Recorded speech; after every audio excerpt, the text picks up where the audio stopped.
Ang mayayabang yung mga sa kampo ni Duterte na handa daw nilang harapin yung mga aligasyon sa kanila, hindi daw yan totoo. Mga kathang isip lang, 'di ba? Political harassment lang.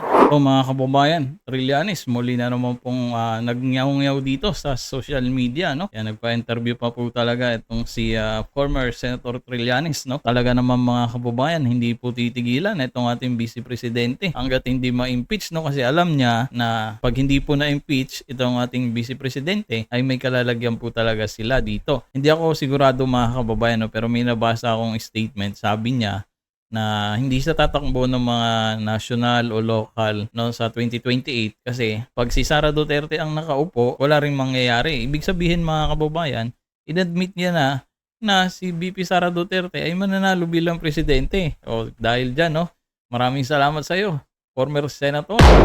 At ito mga kababayan, bago natin ipagpatuloy ito, huwag niyo po kalimutan mag-subscribe po dito sa ating YouTube channel. At ito, panoorin natin itong naging pahayag po ni former Senator Trillanes mga kababayan patungkol nga po dito, no, sa testimony po ni Madriaga laban po dito sa ating Vice President Duterte.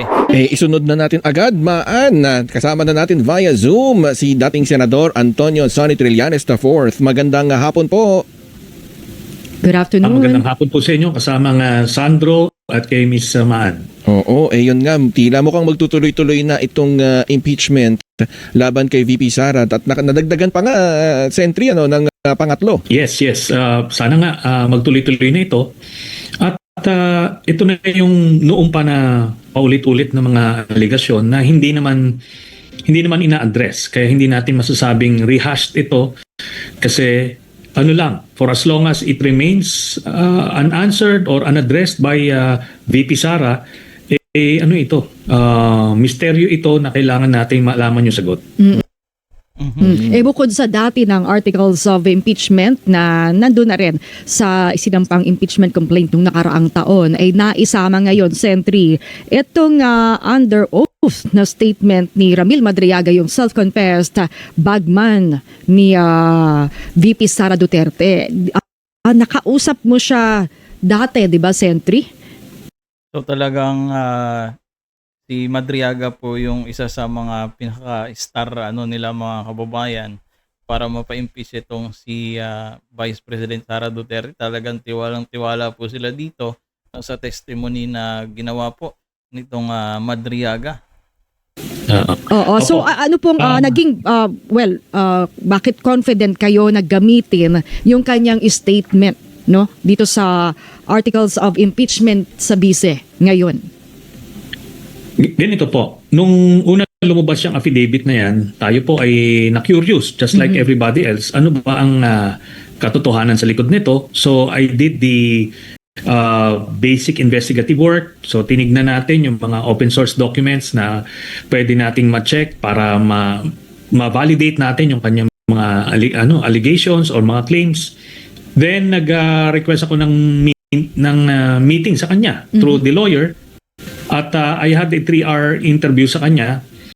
Masasabi ko na while marami pang gaps, no? Kasi I only had 3 hours with him. Hindi ito as thorough yung background check na nagawa ko compared kina Las Cañas at Matobato. Pero may establish ko na ito ay hindi random person na na hindi kilala at all si Sara Duterte at mga Dutertes at nag-imbento lang.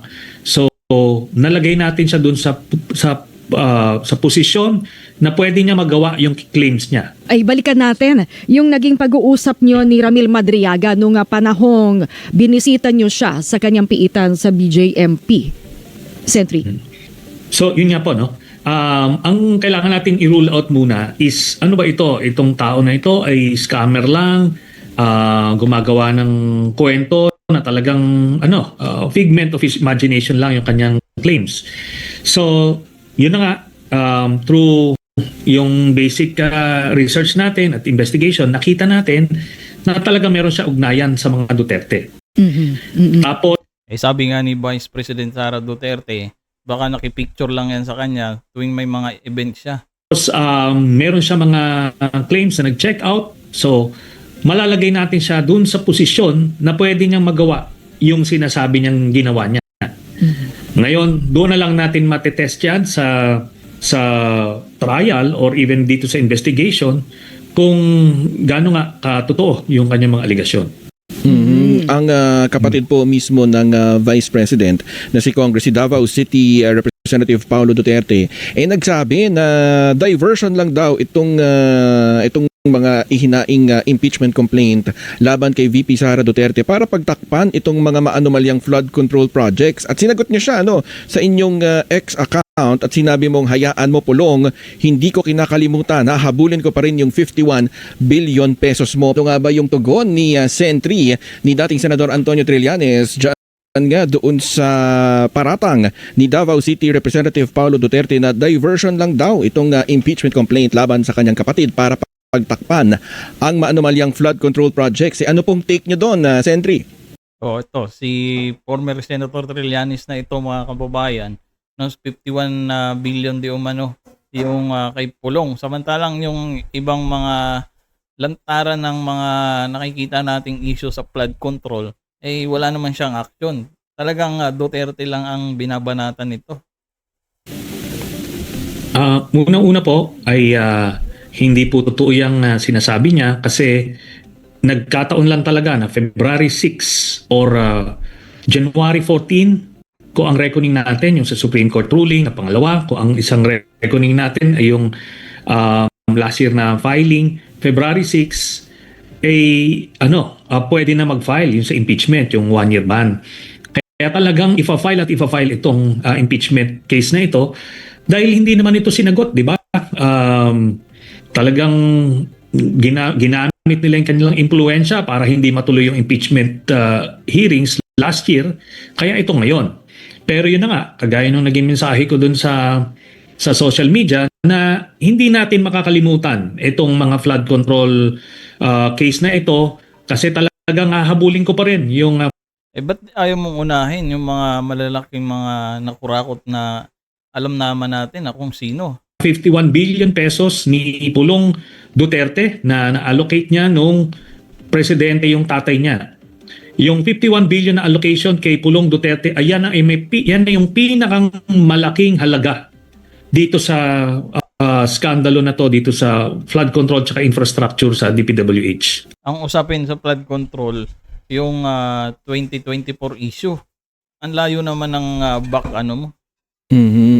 So talagang hindi ito lang para pagtakpan, hindi ito para pagtakpan yung flood control issue, kundi talagang para mapanagot yung kanyang kapatid. Mismo. Kaya nga po, kung merong pagtatakip dito, dahil ilang buwan ho ba, mga 7 o 8 buwan tinatalakay ang flood control na yan. At dahil doon ay hindi natalakay yung impeachment ni Sara. Kung merong diversion dito ay yung mismong flood control. Kaya hindi niya pwedeng baliktarin ito dahil ayan naman nasa ombudsman na yung mga kaso, nasa DOJ at ito na, tapos na yung ICI tsaka Blue Ribbon. Kaya ito naman, ibabalik natin doon naman sa mga anomalya na ginawa ng Duterte family. Kung kayo po, Sentry, ang tatanungin, mas gugustuhin niyo po ba na talagang talakayin doon sa Committee on Justice na maaaring umabot ng hanggang 60 days o gusto nyo yung kapareho nung nangyari noong huling impeachment complaint na nagkaroon ng express lane dahil nga doon sa 106 o yung 1/3 na boto agad na transmit yung articles of impeachment sa Senado? Sinabi na ni Luis Troyan, mga kababayan, na wala ng express lane, no more yan anymore.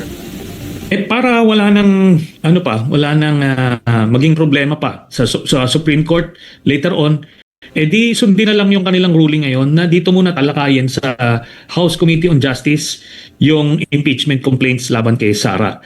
Huwag kayong mag-alala kasi mahirapan na sila kumuha ng 1/3 votes dyan sa Congress. Madami nang babaliktad niyan.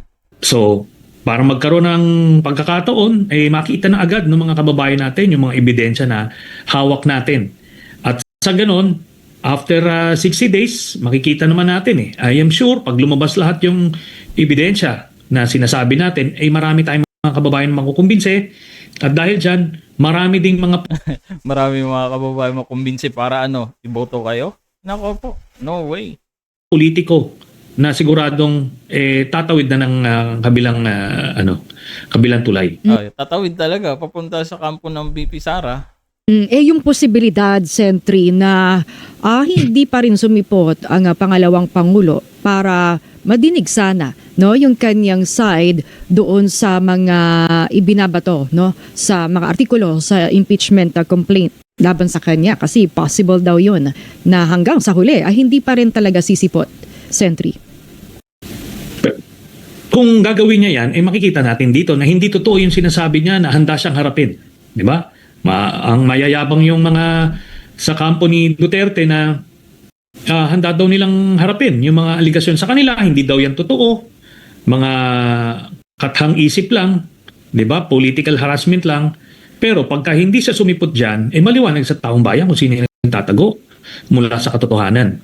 Tapos regardless, pagka hindi kasi siya attend o magpa-participate, it would be construed as a waiver of her appearance and participation din sa proseso. Therefore, magtutuloy-tuloy. Hindi maririnig yung side niya. Alright, maraming salamat dating Senador Antonio Sonny Trillanes IV. So ayan mga kababayan, narinig na po natin itong naging pahayag po ni former Senator Trillanes, mga kababayan, patungkol po dito, no, sa impeachment ng ating Vice Presidente at dito po sa testimony ni Madriaga.